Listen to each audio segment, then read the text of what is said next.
Bismillahirrahmanirrahim. Assalamualaikum warahmatullahi wabarakatuh.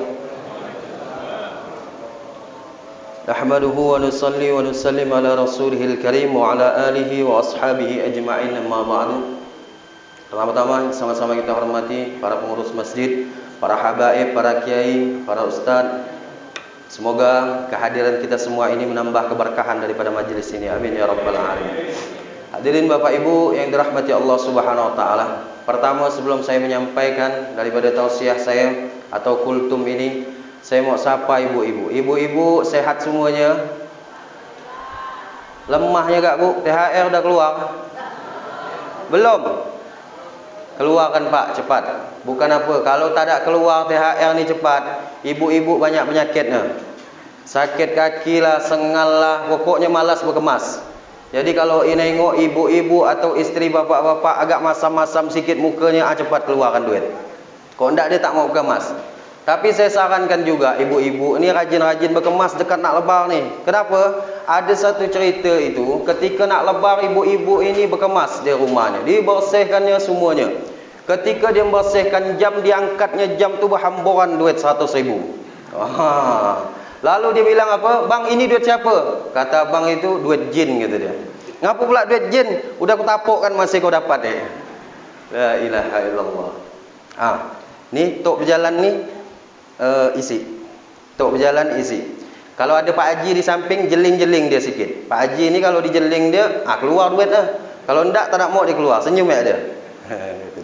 Jadi hadirin Bapak Ibu yang dirahmati Allah Subhanahu wa taala. Alhamdulillah, segala puji bagi Allah Subhanahu wa taala yang telah memanjangkan umur kita hinggalah pada saat ini sampai akhir detik-detik akhir Ramadan.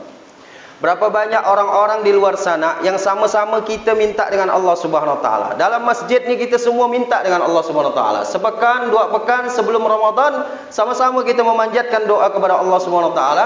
Apa doanya? Allahumma barik lana fi Rajab wa Sya'ban wa ballighna Ramadan. Ya Allah, berkahi kami di bulan Rajab dan Sya'ban dan sampaikan kami di bulan Ramadan. Sebagian ada yang langsung diterima oleh Allah Subhanahu wa taala doanya, sebagian ada yang ditunda oleh Allah Subhanahu wa taala. Kenapa ditunda oleh Allah Subhanahu wa taala? Karena ajal lebih cepat daripada doa mereka sampai dengan Allah Subhanahu wa taala. Sehingga kita ini yang berada di dalam masjid ini termasuk salah satu daripada orang yang diterima oleh Allah Subhanahu wa taala doanya. Kita minta sampaikan bulan Ramadan. Ya Allah, sampaikan kami di bulan Ramadan. Hari ini Allah Subhanahu wa taala sampaikan kita di bulan Ramadan. Lalu apa nak kita buat? Cukupkah kita dengan banyak tidur? Cukupkah kita cuma banyak berjalan? Cukupkah kita untuk pergi ke pasar? Bukanlah lebaran dengan pakaian baru, bukanlah lebaran dengan rumah cat baru, bukanlah lebaran dengan kue-kue yang banyak di rumah kita, bukan. Tapi lebaran ini adalah tanda kemenangan seseorang telah sukses, berhasil menahan hawa nafsu dia. Bukan hanya lapar dan haus saja, tapi menahan hawa nafsu dia untuk tidak bermaksiat kepada Allah Subhanahu wa taala. Inilah tanda kemenangan. Ini tidak, ibu-ibu, bapak-bapak banyak disibukkan dengan perkara-perkara yang baru. Rumah belum bercat bang, itu tetangga udah bercat dah. Kenapa kita belum? Bang, anak-anak tetangga tu udah pakaian baru semua, anak-anak kita belum. Bang, itu tetangga udah buat kue lebaran, kita belum. Oh, banyak sekali komplainnya ibu-ibu ini. Makanya saya sarankan bapak-bapak yang udah keluar THR-nya cepat keluarkan untuk ibu-ibu. Setuju Bu? Tak ada yang setuju? Tak usah keluarkan Pak. Bapak Ibu yang dirahmati Allah Subhanahu wa taala, yang dianjurkan oleh Nabi Muhammad SAW di bulan Ramadan, salah satunya adalah bersedekah. Tatkala di akhir bulan Sya'ban, Nabi Muhammad SAW pernah berkhutbah. Khutbah seperti ini di hadapan para sahabat. Beliau menyampaikan salah satu di antaranya, man taqarraba fihi bi khaslatin kana kaman adda faridatan fima siwa wa man adda faridatan kana sab'ina faridatan fima siwa. Barang siapa yang beramal di bulan Ramadan dengan mengamalkan amalan-amalan sunnah, maka pahalanya menjadi pahala fardu. Kemudian yang mengamalkan ibadah-ibadah fardu, maka ibadah tersebut dilipat gandakan pahalanya 70 kali lipat. Kemudian apa yang beliau sampaikan?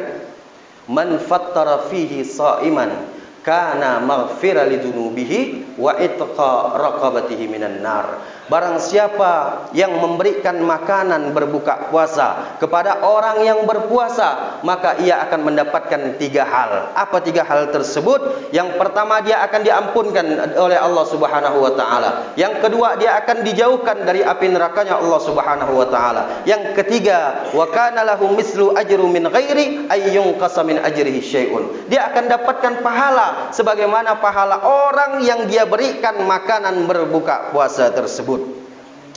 Ini hadis hanya untuk orang kaya ke atau semua kalangan?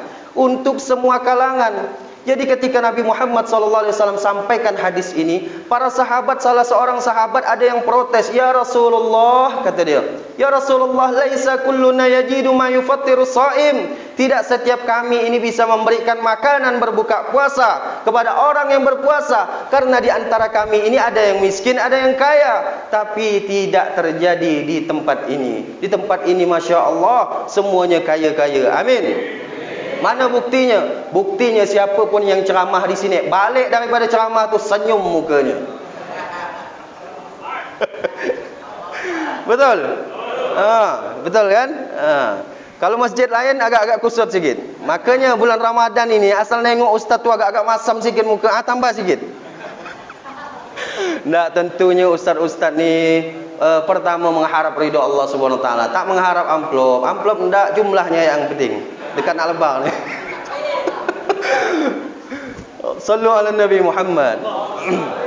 Hadirin Bapak Ibu yang dirahmati Allah Subhanahu wa taala, makanya kita memperbanyak daripada sedekah kita. Itulah yang Nabi Muhammad SAW sampaikan. Siapa yang memberikan makanan berbuka puasa kepada orang yang berpuasa, dia akan mendapatkan pahala sebagaimana pahala orang yang dia berikan makanan berbuka puasa tersebut. Ketika sahabat itu protes, ya Rasulullah, tak ada di antara kami ini ada yang miskin, ada yang kaya. Apa kata Rasulullah SAW? Yu'tillah hadzal sawab man fattara fihi sha'iman ala tamratin au syarbati ma'in au mazkati labanin. Kata Rasulullah, Allah pasti akan memberikan ganjaran kepada siapa saja yang memberikan makanan berbuka puasa, walaupun hanya 1 butir korma, walaupun hanya seteguk air putih, walaupun hanya seteguk air susu. Jadi semiskin-miskinnya orang, tidak mungkin di rumahnya tidak mempunyai 1 butir korma. Semiskin-miskinnya orang di Masjid Muhajirin ini, tak mungkin tidak mempunyai air putih di dalam rumahnya.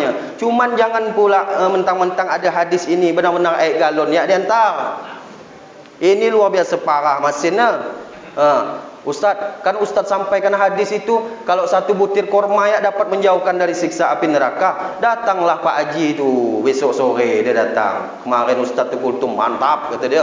Gila, 1 butir korma ya dapat mengampunkan dosa kata dia. Dapat menghindarkan dari azab nerakanya Allah Subhanahu wa taala kata dia. Akhirnya dia bawa 1 butir korma. Ini Pak pengurus masjid kata dia. Ini macam mana pula saya nak minum? Minum ni harus berdiri, harus duduk. Kalau berdiri tak bisa. Jadi kata dia, ini Pak pengurus masjid, saya kasihkan 1 butir korma ni. Ini bilangkan Pak Haji ni, Pak Haji ni jangan nak kedekut benar. Ini ambil Pak Haji ya, untuk Pak Haji ya tak cukup gitu. Jadi hadirin yang dirahmati Allah Subhanahu wa taala, ini tujuan daripada kita masuk di bulan Ramadan. Di ujung ayatnya apa? La'allakum tattaqun, supaya kalian menjadi orang yang bertakwa. Yang masin-masin, yang pelit-pelit ketika di bulan Ramadan, insya-Allah setelah Ramadan dia tak pelit. Yang tidak pernah sedekah, yang tiap hari Jumaat lewat tok tu dia senyum ya, insya-Allah setelah Ramadan dia pun keluar duit. Berapa duitnya? 2,000. Jadilah. Yang penting ada ya Pak. Daripada dia sebelum Ramadan keluar duit tak mau. Duit-duit sen ya dia. Barulah pengurus masjid tu letih ngitung duit dia. Duit-duit sen yang tak dipakai tu baru dia nak dikeluarkan. Inilah kita. Kalau untuk perkara akhirat kita ni masin. Kalau untuk perkara akhirat ni kita lambat-lambatkan. Apa contohnya? Contoh ni, sab pertama dengan sab kedua, sab ketiga. Coba kalau ada duitnya. Sab pertama 200,000, sab kedua 100,000, sab ketiga 50,000. Oh, berderu ni semua ramai ni. Takkan tak ada. Ini karena tak ada nampaknya. Sila Pak. Sila Pak. Sila Pak katanya. Tak mau dia berebut-rebut tu.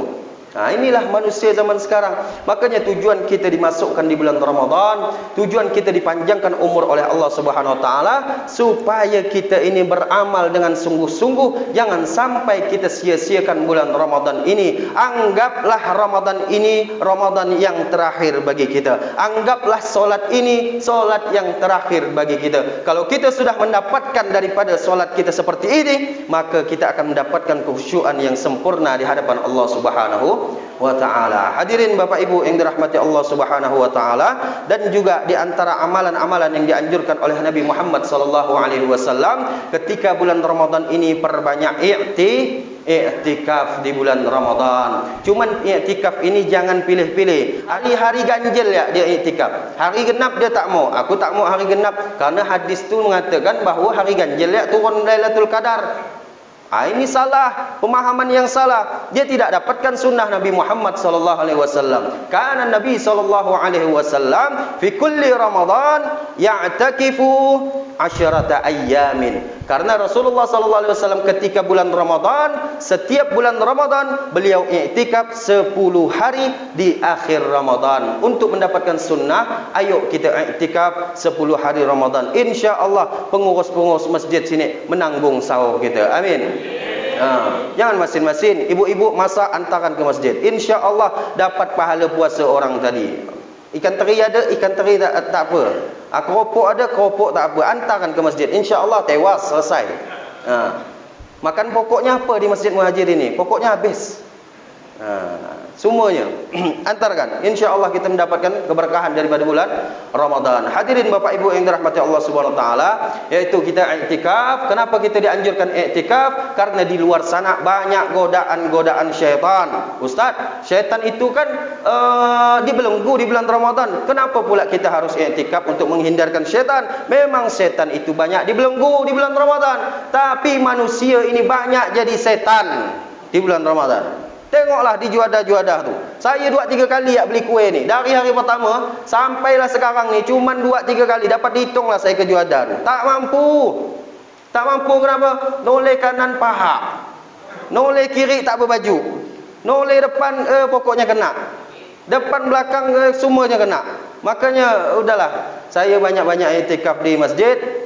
InsyaAllah kita akan terselamat daripada itu semuanya. Amin. Jadi kita i'tikaf untuk menghilangkan daripada maksiat-maksiat kita di luar. Perbanyak baca Al-Quran, karena Nabi Muhammad sallallahu alaihi wasallam sampaikan, Iqra'ul Quran fa innahu ya'ti yaumal qiyamah syafi'an li ashabi.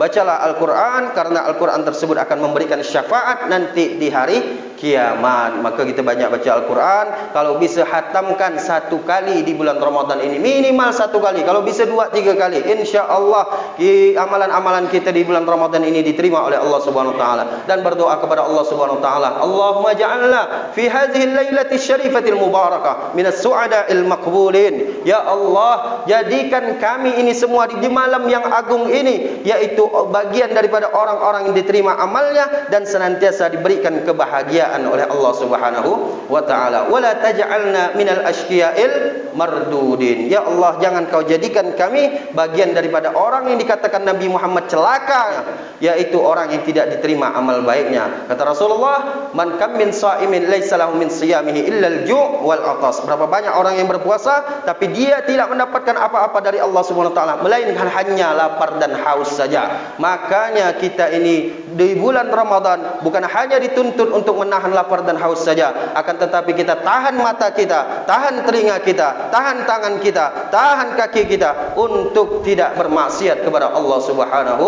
wa taala. Semoga semua Allah Subhanahu wa taala terima amal baik kita di bulan Ramadan, dan keluar dari Ramadan kita semua menjadi orang yang dekat dengan Allah Subhanahu wa taala. Amin ya rabbal alamin. Mungkin hanya ini yang dapat saya sampaikan.